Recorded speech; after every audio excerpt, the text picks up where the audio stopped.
My daughter came home crying after going to a Christmas party at her grandparents' house. She looked very upset and handed me a wrapped gift without saying much. "Mom, look at this. Why do I have to go through this?" she asked. I didn't know what to say. I opened the gift and saw that it was not something a child should get. I was so shocked that I called the police right away. Because of this, the truth about the person who gave it came out and caused a lot of family trouble. That person was punished for what they did. I'm 45 now, and my husband is younger than me. We both work at the same company. I started my career when I was 34 because my old boss insulted me. My new company cares about skills, not age or gender. Back then, my husband was my boss, and he supported me a lot. We got married soon after and now have a sweet daughter who is in 4th grade. She loves reading and is kind to everyone. But things have never been good between me and my husband's sister. Although I get along well with my in-laws, she doesn't like me because I'm older than my husband and because we got married quickly. She used to make fun of my age and how I looked when I was pregnant. I tried to ignore it for my own peace. She finally stopped bothering me when she got married in a rush too and moved away. After that, I could focus on having my baby. The birth was hard, but my husband's support helped me so much. When our daughter was born and cried for the first time, we both cried too because we were so happy. 5 months later, my sister-in-law had a son and started visiting again. Her trips took an hour each way. Every time she came, she would compare our kids and say rude things about my age, saying my daughter already had wrinkles like me while her baby's skin was smooth. She never brought anything for her baby but would take diapers and formula from my house, saying she didn't want to run out at home. It made no sense. She mostly came to insult me and take stuff. Eventually, she moved far away because of her husband's job. Things calmed down for a while, but when my daughter started elementary school, she found out her cousin, my sister-in-law's son, was at the same school. Even though things were tense between the adults, the kids got along very well. My daughter looked after her cousin and he became popular at school. In 3rd grade, they were in the same class. My daughter's reading project was so good that it got printed in the local newspaper. At a family visit, everyone talked about it. My sister-in-law was annoyed that my daughter was getting praise. She said it wasn't fair because the book was meant for her son. But in reality, the kids had swapped books and chosen together which to read and write about. My sister-in-law even claimed I wrote the project for my daughter because she knew I liked writing in college. She spread rumors at the school, saying I used connections to help my daughter win. This gossip hurt my daughter so much that she lost her love for reading. That was too much for me. It broke my heart to see her so sad. I told my husband everything about his sister's behavior since we got married. She used to take clothes meant for our daughter and made nasty jokes about my pregnancy weight. My husband was furious and decided to talk to his parents and his sister himself. They went to her house together. She was happy to see them at first but shocked when they confronted her. She yelled at me later, blaming me for telling on her. I thought she wanted to make peace when she called, but she just shouted at me, so I stopped answering her calls. She finally stopped calling after a few weeks, and I thought she was done, but I was wrong. In December, my in-laws planned a kids' Christmas party for the first time. My daughter was so excited because her school didn't do Christmas events. For the past 2 years, we'd quietly celebrated at home. But this year, my daughter looked forward to exchanging gifts at her grandparents' house. We bought a nice picture book to give away. On the party day, my daughter went alone because my in-laws' house is nearby. My mother-in-law picked her up at the bus stop and called me to say she had arrived safely. I felt relieved, until about 50 minutes later when my daughter suddenly came home crying.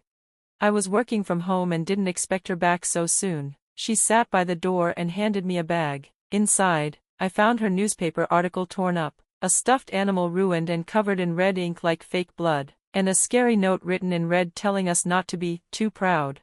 My daughter said her aunt, my sister-in-law, had given her this awful gift. The party was supposed to be fun for kids, and adults weren't even supposed to give gifts, but my sister-in-law did this cruel thing anyway. I was shocked that she could go so far to hurt a child just to get back at me.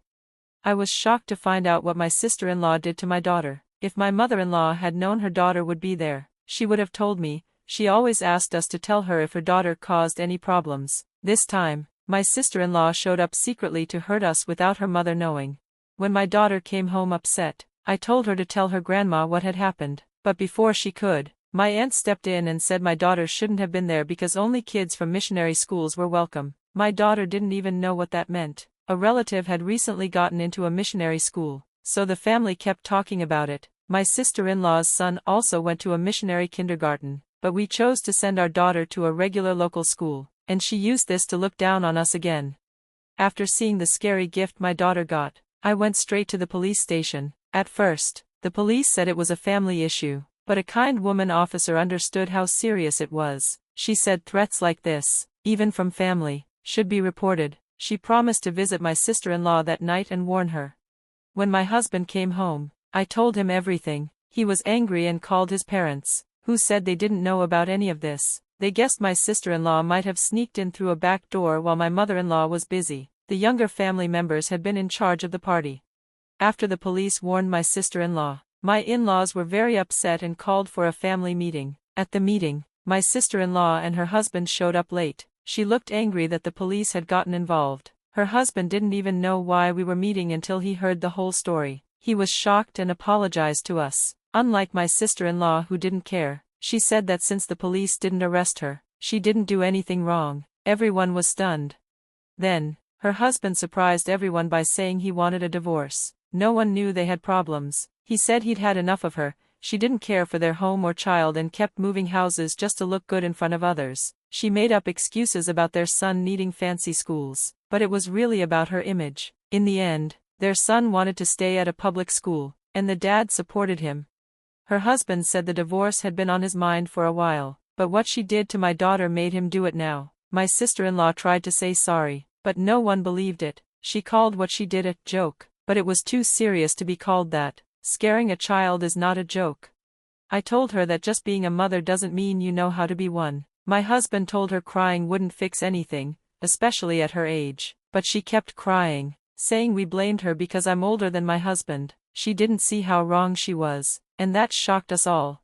The meeting ended with a heavy silence. Her husband took her home. They later divorced. She didn't want to admit she was wrong, but her own son told his classmates what really happened at the Christmas party, about the ripped paper and the stuffed toy covered in fake blood. This rumor spread fast at school and made teachers and parents worried. My daughter didn't want to go back to school at first because people were gossiping about her. Her cousin, my sister-in-law's son, only told people what he saw to make his mom stop hurting us. Seeing this, his dad pushed through the divorce. After the divorce, my sister-in-law became known for what she did and people in the neighborhood didn't want anything to do with her. She felt trapped and thought going back to her parents' house would help, but they didn't let her come back. She didn't even fight to keep her son. She said she didn't want him because she planned to remarry and kids were trouble. Her son told her he didn't want her either. He was happy with his dad and warned her to stay away from his cousin. My daughter. She left and struggled alone. She ran out of money, borrowed from shady people, and then disappeared. My husband and his parents didn't file a missing person report. They felt it was better this way. After all this, my daughter slowly felt okay to go back to school. Her cousin promised to look out for her. We grew closer to my brother-in-law, and my in-laws love both kids very much. With my sister-in-law gone, our family finally found peace and trust again.